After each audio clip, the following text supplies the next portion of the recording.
Assalamualaikum warahmatullahi wabarakatuh.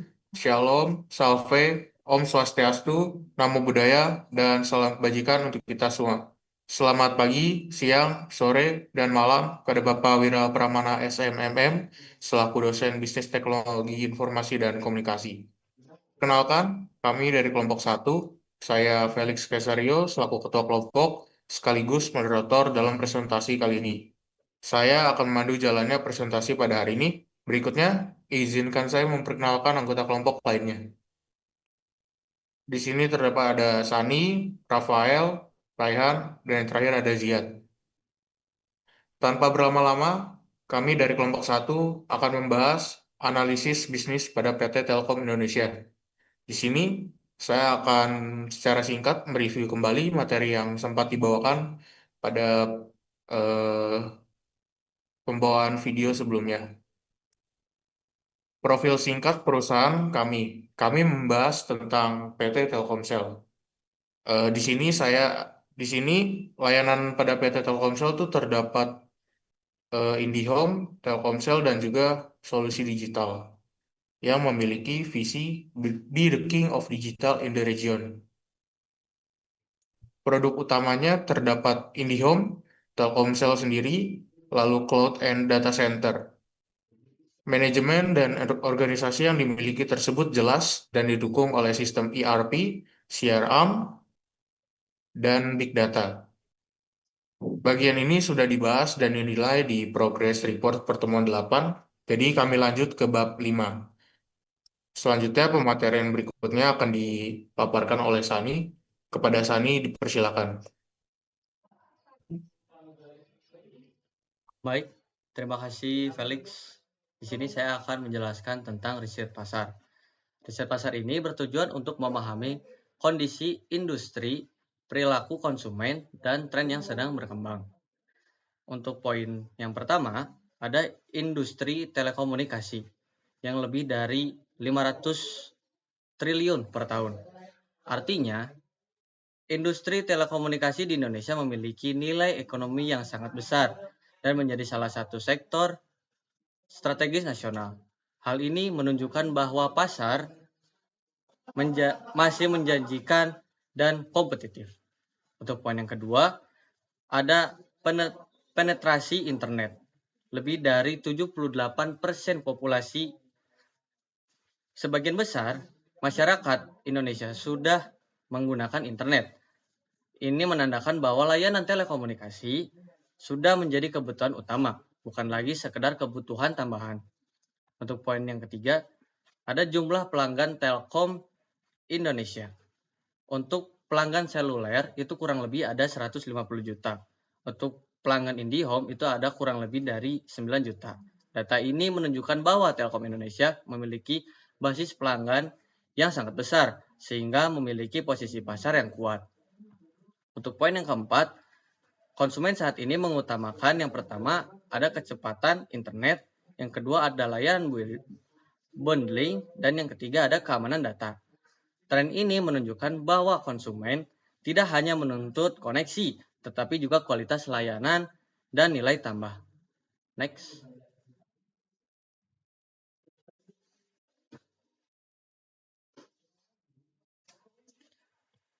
Selanjutnya ada hambatan masuk. Hambatan masuk adalah faktor yang menyulitkan perusahaan baru untuk masuk ke industri ini. Untuk poin yang pertama ada biaya infrastruktur tinggi. Industri telekomunikasi membutuhkan investasi besar seperti jaringan fiber optik, BTS, dan pusat data. Hal ini membuat perusahaan baru sulit bersaing. Yang kedua ada brand recognition. Merek besar seperti Telkom sudah dikenal luas dan dipercaya oleh masyarakat. Pendatang baru akan sulit membangun kepercayaan dalam waktu singkat. Dan poin yang ketiga ada teknologi khusus.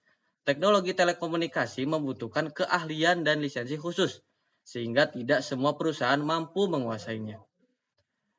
Untuk yang keempat, ada regulasi. Industri ini diatur ketat oleh pemerintah, mulai dari perizinan, frekuensi, hingga kebijakan data, sehingga menambahkan hambatan bagi pemain baru. Ada juga ancaman dan peluang. Untuk yang ancaman, yang pertama, perubahan regulasi pemerintah. Kebijakan pemerintah dapat berubah sewaktu-waktu dan berpengaruh langsung pada operasional dan biaya perusahaan. Yang kedua, ada kompetisi agresif. Persaingan antar operator semakin ketat, baik dari sisi harga, kualitas layanan, maupun inovasi produk. Dan yang ketiga, ada perubahan teknologi yang cepat. Perkembangan teknologi yang pesat menuntut perusahaan untuk terus berinovasi. Jika terlambat beradaptasi, perusahaan bisa tertinggal. Dan untuk peluangnya, yang pertama ada pertumbuhan ekonomi digital Indonesia. Biasanya meningkatkan aktivitas digital, membuka peluang besar bagi layanan internet, cloud, dan data. Yang kedua ada digitalisasi UMKM dan pemerintah. Banyaknya UMKM dan instansi pemerintah membutuhkan layanan konektivitas dan digital sehingga menjadi pasar potensial. Dan yang terakhir ada layanan cloud dan pusat data domestik. Kebutuhan penyimpanan data dan keamanan informasi meningkat, memberikan peluang bagi Telkom untuk memperluas layanan cloud dan data center. Mungkin cukup sekian dari pembahasan saya, lanjut ke Raihan. Terima kasih. Baik, terima kasih kepada Sani. Pada slide ini saya akan membahas analisis SWOT PT Telkom Indonesia. Oke, dari sisi strengths atau kekuatan, Telkom ini memiliki jaringan fiber optik terluas di Indonesia, brand yang kuat sebagai BUMN, serta basis pelanggan yang besar. Selain itu, SDM yang berpengalaman dan struktur organisasi yang jelas menjadi modal penting. Namun ada juga weakness atau kelemahan. Misalnya layanan broadband yang belum merata di daerah terpencil, layanan pelanggan yang kadang dianggap lambat, serta ketergantungan pada layanan lama seperti telepon rumah. Tingkat churn pelanggan juga masih cukup tinggi. Kemudian untuk opportunities atau peluang, Telkom bisa memanfaatkan ekspansi teknologi 5G, cloud, dan IoT. Selain itu, pasar digital Indonesia tumbuh besar dan transformasi digital nasional membuka ruang besar untuk berinovasi. Sedangkan threats atau ancaman, Telkom ini menghadapi persaingan harga yang ketat dari Indosat, XL, dan Biznet. Selain itu, masuknya pesaing global, perubahan regulasi pemerintah, serta fluktuasi ekonomi juga menjadi tantangan. Jadi analisis SWOT ini menunjukkan bahwa eh, Telkom memiliki fondasi kuat, tapi tetap harus adaptif menghadapi tantangan eksternal. Oke, lanjut.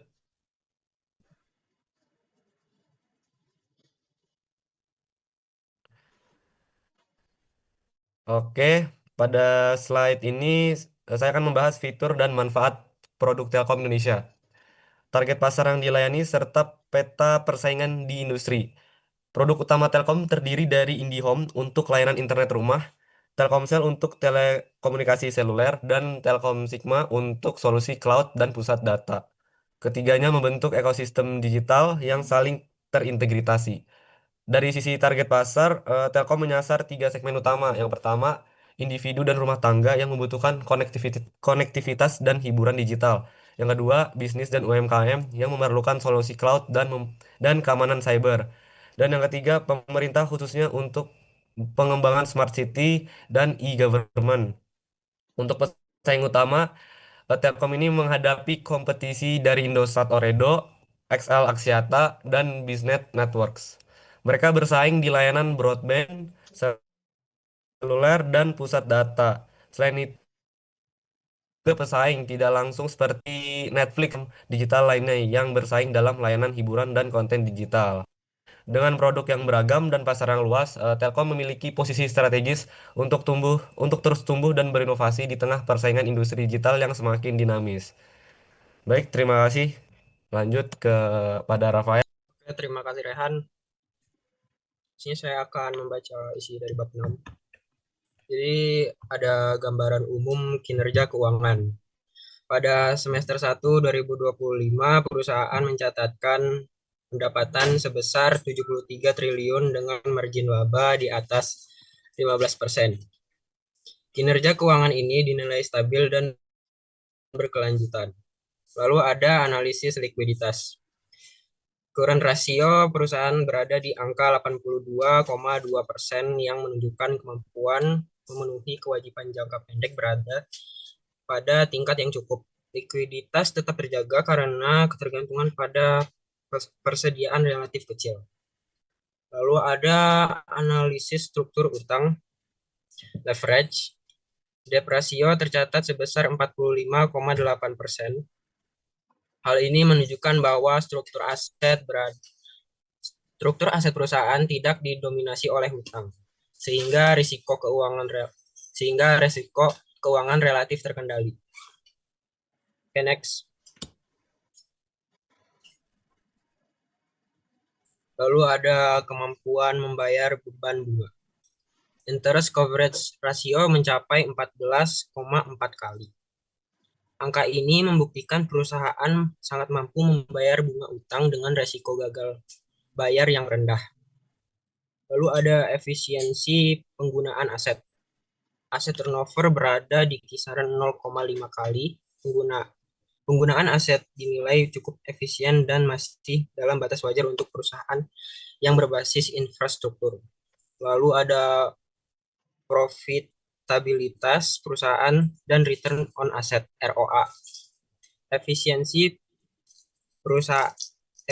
operasional sangat tinggi dengan gross margin 28,7% dan operating margin sekitar 28%. Terakhir, ROA sebesar 10,3%. Menegaskan bahwa aset telah digunakan secara efektif untuk menghasilkan laba yang baik. Lalu ada, cukup sekian.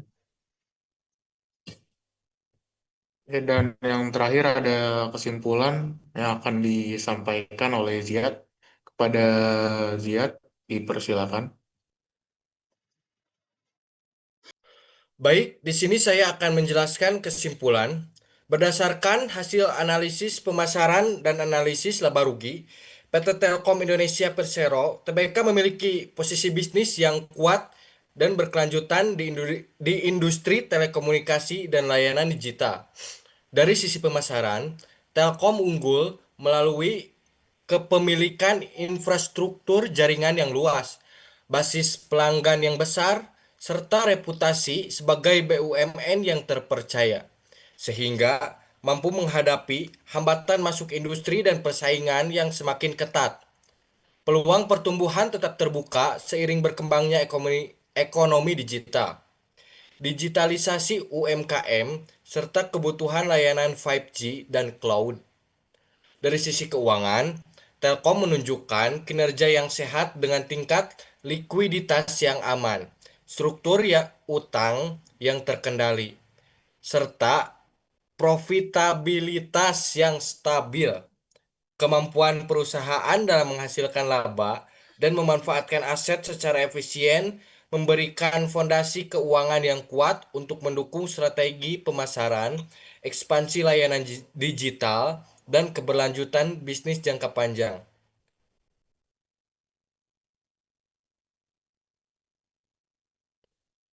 Mungkin sekian untuk kesimpulannya. Saya kembalikan kepada MC. Demikianlah presentasi dari kami, kelompok 1. Kami mohon maaf apabila terdapat kekurangan dalam pembuatan PowerPoint maupun penyampaian materi. Terima kasih atas perhatian dan waktu yang telah diberikan. Wassalamualaikum warahmatullahi wabarakatuh. Salam sejahtera untuk kita semua.